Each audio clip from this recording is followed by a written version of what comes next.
दुनिया के सबसे बड़े नॉन तेल के जखायर वेनेजुएला में, और इनके तेल का सबसे बड़ा खरीदार जो समझ आ रहा है वो चीन था। अब लिंक को हमने जोड़ना है। ईरान को धमकी दी जा चुकी है। चीन ईरान से भी तेल लेता है, वेनेजुएला से भी लेता है और सऊदी अरब वगैरह से भी लेता है।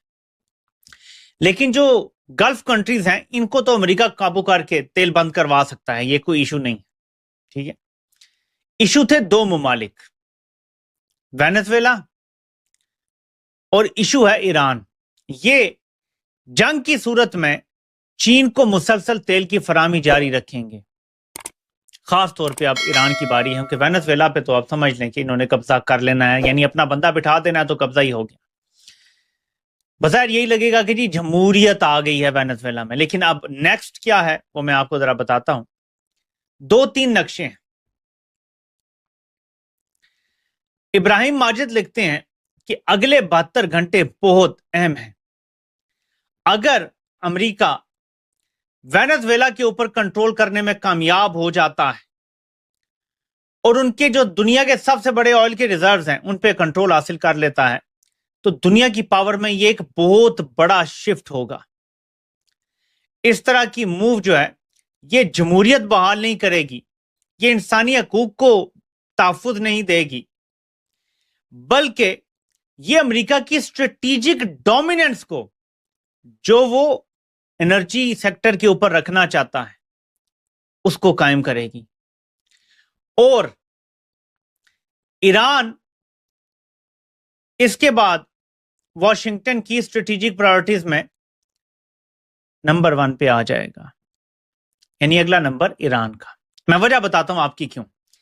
Securing control over Venezuelan oil would reduce US vulnerability to energy disruption in the gulf. Important, Venezuela पे कब्जा करना इसलिए जरूरी है कि अमेरिका जब ईरान पे हमला करेगा, गल्फ पूरे को जंग में जब धकेला जाएगा, अगर इधर से नेतन्याहू भी आगे बढ़ता है और जो उसके अज़ाइम है आगे ही आगे बढ़ना है और मजीद ममालिक को खाना है, ठीक है, एक ग्रेटर इशू है ना, तो उस वक्त गल्फ की सारी तेल की सप्लाई मुतासिर हो जाएगी, बंद हो जाएगी। जब ये पूरा खित्ता जंग में होगा तो सप्लाई मुतासिर होगी। कहा यह जा रहा है, बल्कि ये जरा देखिए मैं आपको बताऊं सूरत-ए-हाल कितनी डेंजरस है। ये चीन का वफ्द वेनेजुएला के सदर से महज हमला होने से 2-3 घंटे पहले मिल रहा है उनके सदारती महल में। ये देखें, ये चीन का वफ्द आया है और इनकी मुलाकात जबरदस्त जा रही थी। चीन का वफ्द अभी वेनेजुएला में ही है तो अमेरिका ने यह कार्रवाई करके और सदर और उनकी आलिया को उठा लिया। चीन के साथ अपने मरासिम बढ़ाए जब अमेरिका ने मना किया। अमेरिका को तेल के जखायर पे कंट्रोल चाहिए था, इसने इनकार किया, बल्कि अमेरिकी कंपनी को निकाल बाहर किया। ये चीजें नाकाबिले कबूल है अमेरिका के लिए। चीन को ताइवान पे हमला करने से रोकना है या ताइवान को कैप्चर करने से रोकना है अमेरिका ने। एक राय ये है, उसके लिए चीन की तेल की सप्लाई बंद करनी है। चीन की इंडस्ट्री, चीन का इंजन नहीं चल सकता अगर उसको तेल की सप्लाई बंद हो जाती है। चीन के पास रिजर्व्स होंगे लेकिन इतने नहीं होंगे कि वो अनलिमिटेड टाइम तक चला सके। ठीक है, जब तेल की सप्लाई हर तरफ से काट दी जाएगी तो चीन को सर्कल कर लिया जाएगा। उसके बाद चीन की मीशत को चोक किया जाएगा और चीन को मजबूर किया जाएगा वो खोल के सामने आए, और फिर कुछ भी हो सकता है। चीन जंग अवॉइड करेगा, एक तो ये चीज। इससे पहले लेकिन ईरान को तबाह करना है, ये मकसद है। ठीक है जी, उसके लिए पाकिस्तान की मदद लाजमी दरकार होगी। और जर्नैल ये अच्छी तरह जानते हैं कि अब जब अमेरिका ने वेनेजुएला के सदर का अगवा किया है तो चीन उसके साथ खड़ा था, अमेरिका उसके खिलाफ खड़ा था। आप बताएं आसिम मुनीर, आप क्या बयान देगा? किसी एक को तो नाराज करना पड़ेगा ना। नाउ अगर आप रशिया का एग्जांपल यहां पर थोड़ा सा और लें, ये पिछले कुछ समय से मैं बोल रहा हूं कि चाइना की जो ऑयल सप्लाईज है उसकी तरफ काफी एक्शन अभी दिखेगा। नाउ ये जो एक्शन दिखेगा उसमें आपने देखा कि भाई एक सीपीईसी को तोड़ा गया।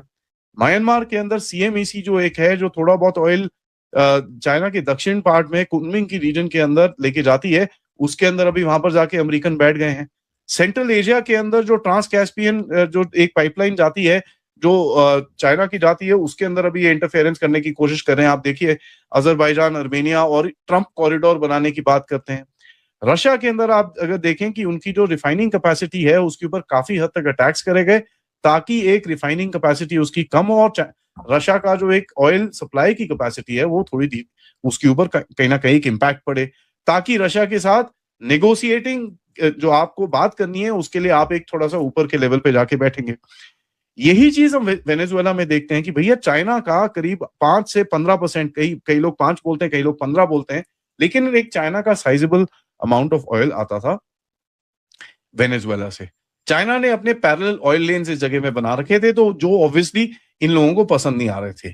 और ये चीज काफी टाइम से मैं बोल रहा हूं कि वेनेजुएला का जो पूरा गेम रहेगा वो तेल का रहेगा।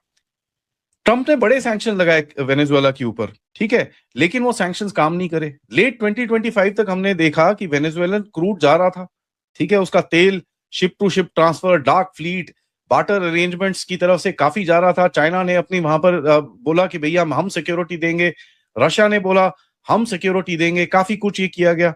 अभी जैसे मैं आपसे रिकॉर्ड कर रहा हूं कि भाई न्यूयॉर्क के अंदर मडुरो को इंडाइट कर लिया है as the justice system and as a drug trader, and जो मैंने आपको बताया कि ये पूरी इसके ऊपर पूरा ट्रायल वायल बनाएंगे। वीडियो को यहाँ तक देखने के लिए आपका बहुत बहुत धन्यवाद। आपको ज्ञात होगा यूएसए ने वेनेजुएला पर आक्रमण किया था, जिसके पश्चात वहाँ के राष्ट्रपति निकोलस मदुरो को पकड़ लिया गया है, उन्हें ले जा करके अमेरिका की जेल में डाल दिया गया है, जहाँ पर अमेरिकी सुप्रीम कोर्ट द्वारा उन पर मुकदमा चलाया जाएगा। वैसे तो यह अंतर्राष्ट्रीय कानूनों का उल्लंघन है, परंतु इससे यह साफ दिखता है कि कानून कमजोरों के लिए है, शक्तिशाली के लिए नहीं। अमेरिका ने सारे अंतर्राष्ट्रीय कानूनों को धत्ता बताया, एक देश के निर्वाचित राष्ट्रपति पर झूठा आरोप लगाया, उस देश को घेरा, आक्रमण किया, राष्ट्रपति को उठाया, अपनी जेल में डाल लिया, और अब वो खुलेआम ये भी कह रहे हैं कि हम उस देश की सरकार को चलाएंगे और इसके तेल पर अपना कब्जा बता रहे हैं। लेकिन इससे ये दिखता है कि भाई बंधु होई न प्रीति, ये कहावत बिल्कुल सत्य है। अब पाकिस्तान में इसके बाद एक अजीब ही मातम मना हुआ है। वैसे तो दुख चाइना में भी है। चाइना को दुख इस बात का है क्योंकि वेनेजुएला के पास दुनिया का सर्वाधिक तेल भंडार है, रशिया और अरब